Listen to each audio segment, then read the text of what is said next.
गहपुर हालामनि सिङाव थानाय ब्रह्मपुर गामिनि फोथाराव सानसेनि मेहेरगोनां हाबाफारि लानानै खुंगा थामथि मागो दमासि फोरबो फालिथायखौ गाजा गोमजायै दरब्रै गामिजों खुंफुंनाय जादों। ब्रह्मपुर एफआरसि कमिटिया दरब्रै गामि फारियै ब्रह्मपुर नर्थ सनापुर साफागुरि आरो थाइसुगुरि गामिया जुथायै गाजा गोमजायै मागो दमासि फोरबोखौ फालिदों। बे दमासि फोरबो फालिनायनि थांखियानो जादों दरब्रै गामिजों खौसेथि आरो अनलायनायनि असिलायै दैज्लांसेमानि खस्थयै मावै दाङै दिहुननाय आबादखौ बोसोरनि फिथा सौराय ओंखाम बोथिसे मोखां नायलायनानै जानायनि थाखाय बे हाबाफारिखौ लानाय जादों। दमासि फोरबो फालिनायाव लाइमोनफोरनि इयुनखौ नोजोर होनानै थुनलाइयारि बादायलायनाय आरो गेलेमु आयदा लाफादों होनना खौरां बिजोङाव बुंथियो।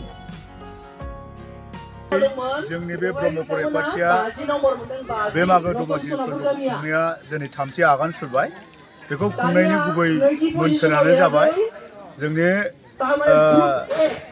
ब्रह्मपुर एफआरसिया दरब्रै गामिजों दाजानाय फारियै ब्रह्मपुर गामि, थाइसुगुरि गामि, नर्थ सनापुर गामि आरो साफागुरि गामि मोनब्रैजों जोङो थामोनथाय मोनसे खौसेथि रैखाथि अनलायनाय बे मोनसे जोंनि मोन्थोर आरो बेयावनो जोङो दिनै बे जोंनि गासैबो दरब्रै गामिनि आबादारिफ्रा जों दैलांसेमानि खस्थ' खालामनानै दिनै खेथि बाथि दिखांबाय। बेखायनो आगु फोरबोनि जुगनिफ्राय खुंबोबाय थानाय जादोंब्लाबो दिनै जोङो मडार्न जुगाव दानि इयुन जेनेरेसनखौ लाफानानै जोङो दानि फोरबोखौ जोङो एसे जौस्राङाव दरब्रैजों खौसे जानानै जोंनि इयुन जेनेरेसननि गथ' गथायनि मोजां थामोनथायनि मोजां कालसारनि थाखाय सिन्था धारना खालामनानै जोङो दरब्रै गामिजों नैबे मागो दमासि फोरबोखौ जोङो दिनैसिम थामथि खेब बे हाबाफारियाव लाबोनाय जादों। जोंनि मोन्थोरा बेखिनियानो। दिनैनि बे हाबाफारिजों बे मेलनि गेजेरजों मा हाबाफारि लाफानाय जादों? जोङो बे हाबाफारिजों गिबियाव जोङो जोंनि दरब्रै गामिनि साब सिखन जोङो ब्रह्म समाजनि मानसि जों बेयाव धोरोमखौबो जोङो खुलुमफादों। थामथियाव जोङो जोंनि दरब्रै गामिनि बे मागो फोरबोनि नामै गांसे प्लेट हस्टिं खालामनाय जादों। बेयाव जोङो प्लेट हस्टिंआव गाब होदों गुफुर जियाव सोरगिदिं जोंनि बर' हारिनि हाजोआरि आगर आर'नाइ आरो गेजेराव खाम सिफुं सेरजा सिफुं बेफोर दङ।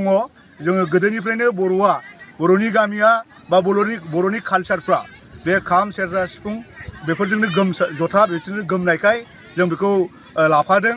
आरो लोगोसे गाहायाव जोंहा थांखि दंफायो जोंहा जोंनि बे गोदान बोसोरनि गोदान फिथाइ जिथुनाखि सौराय फिथा दाखुरा बेफोरबायदिखौ जोङो बे प्लेटआव लाफादों। जों बेफोरजोंनो मोनसे गोदान बोसोरनि गोदान रंजानायजों गोदान फिथाइ जानायनि आहारखौ जोङो बे फोरबोआव जोङो लाफादों आरो ओमफ्राय बेबायदिनो खौसेथि जोंनि गथ' गथाय इयुन जेनेरेसननि सोलोंथाइ सोंगाब बादायलायनाय सर्ट स्पिच बादायलायनाय बिदिनो बाथ्रा दान्थेलायनाय गोबांथार दङ। जों मावफुंनो हायाखैबाबो फुटबल बादायलायनाय बिदिनो मेथाइ खननाय मोसानाय बेफोरखौ जोङो दिनैनि समाव थामथि बार जों लाबोगासिनो दङ आरो साक्सेस जायाखैबाबो जोङो बेखौ लाफागासिनो दङ। हानाय समाव जों मावबोगासिनो दं आरो दा उननि समावबो जों बेखौ मावबाय थागोन होननानै दिनैनि समाव आङो बेखेवनानै बुंथिनानै होबाय आरो गाहाय आलासि हिसाबै सोरखौबा हांख्रायहरदों नामा? गाहाय आलासि जाबाय जोङो